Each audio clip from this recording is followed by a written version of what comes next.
بسم الله الرحمن الرحيم. الحمد لله رب العالمين، والصلاة والسلام على سيد الأنبياء والمرسلين ومن تبعهم بإحسان وإيمان إلى يوم الدين، وبعد. رمضان کے جو باقی چند دن ہیں ان میں سب سے زیادہ توجہ کس بات پر ہونی چاہیے؟ بتانا مقصود ہے وہ یہ ہے کہ رمضان کے باقی ایام میں ہماری سب سے بڑھ کر توجہ ہونی چاہیے مغفرت کی طرف. لیکن مغفرت کی طرف توجہ کیسے ہو، اس کو ذرا تھوڑا سا سمجھنا ہوگا. اللہ کے رسول صلی اللہ علیہ وسلم کی وہ مشہور حدیث جو سنن ترمذی میں اور صحیح ابن خزیمہ وغیرہ میں موجود ہے، اس میں آپ صلی اللہ علیہ وسلم نے 3 مرتبہ آمین کہا، اور صحابہ کے پوچھنے پر بتایا کہ جبریل علیہ السلام آئے تھے اور انہوں نے 3 باتیں کہیں اور میں نے آمین کہا، یعنی 3 بد دعائیں کی جبریل نے اور میں نے آمین کہا.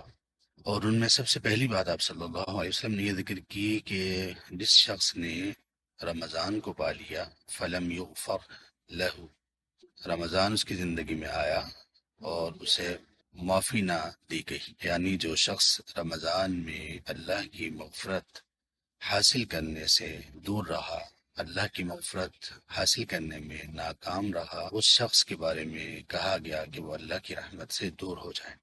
اور اللہ کی رحمت سے دوری کا مطلب ہوتا ہے لعنت. اور اسی طرح کچھ اور الفاظ بھی مختلف روایات میں موجود ہیں، اس کا ناک خاک آلود ہو، یہ الفاظ بھی موجود ہیں. اور یہ دعا کرنے والے ہیں سید الملائکہ جبریل علیہ السلام، اور اس پر آمین کہنے والے ہیں سید الاولین والآخرین سید المرسلین، پر آمین کہہ رہے ہیں.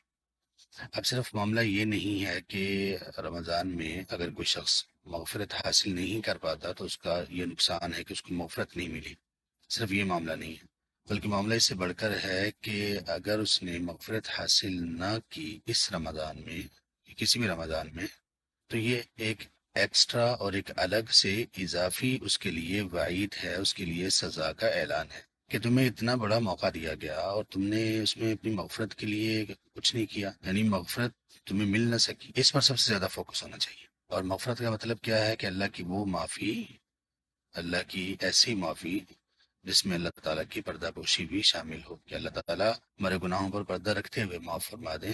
اب اس معافی کی طرف، اس مغفرت کی طرف توجہ سب سے بڑھ کر ہونی چاہیے، وہ اس طرح سے کہ ہم دیکھیں کہ کیا ہم نے اپنے گناہوں کی معافی مانگی، کیا ہم نے گناہوں کی وہ معافی اور اس طرح سے معافی مانگی جیسے اللہ کے یہاں قابل قبول ہے.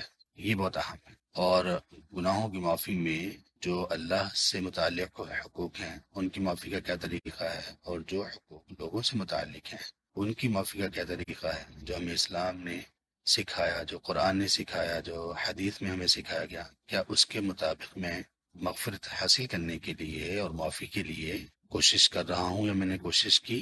اگر نہیں کی تو اس رمضان میں فضائل کی احادیث تو ہم سب کو یاد ہوتی ہیں، فضیلتیں تو بہت ہیں، لیکن تمام فضائل کے ساتھ اس حدیث کو جس شخص نے نظر انداز کر دیا تو ممکن ہے کہ وہ اپنا بہت بڑا نقصان کر بیٹھے، اور روزے اور فضیلت کے یہ سارے کام کرنے کے ساتھ اس کے باوجود بھی اس کو زیادہ فائدہ نہ ہو، بلکہ آخر میں انجام کے طور پر معلوم ہو کہ اس بندے کو تو مغفرت مل ہی نہیں سکی. یہ چیز ہے سب سے بڑھ کر فوکس کرنے. تو ہمیں اپنے اعمال کو ریوائز کرنا چاہیے، ہمیں دیکھنا چاہیے کہ ہم نے مغفرت حاصل کرنے کے لیے کیا کیا کیا ہے.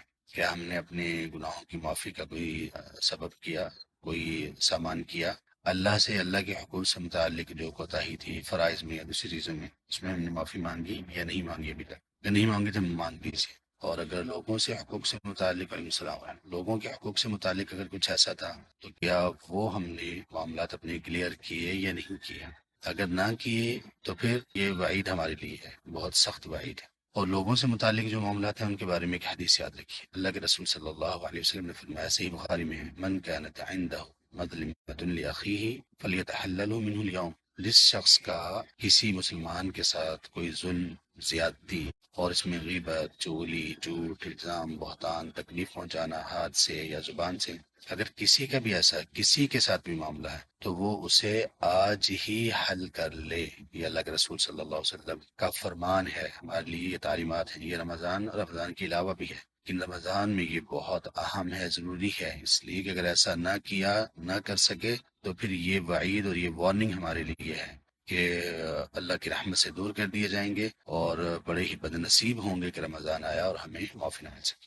اللہ تعالیٰ ہمارا ہمیں ناصر ہو، مددگار ہو، اور ہمیں توبہ کرنے والوں میں اللہ تبارک و تعالیٰ شامل کر دیں، اور اللہ تعالیٰ ہمیں اس مہینے کی مغفرت سے، اپنی رحمت سے اور جہنم کی آزادی سے محروم نہ کرے۔ آمین یا رب العالمین۔